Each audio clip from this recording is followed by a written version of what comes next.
అన్న రెండు గుడ్డు దోశలు రెండు కారం దోశలు ఇచ్చేసేయండి. అన్న రెండు కారం దోశలు రెండు గుడ్డు దోశలు ఇచ్చేసేయండి. అన్న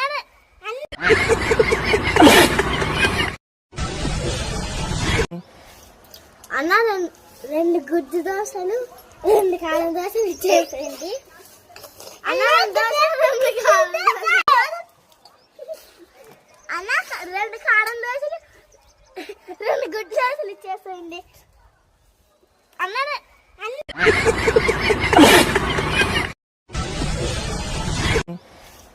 అన్న రెండు గుడ్డు దోశలు రెండు కారం దోశలు ఇచ్చేసేయండి. అన్న రెండు కారం దోశలు రెండు గుడ్డు దోశలు ఇచ్చేసేయండి. అన్న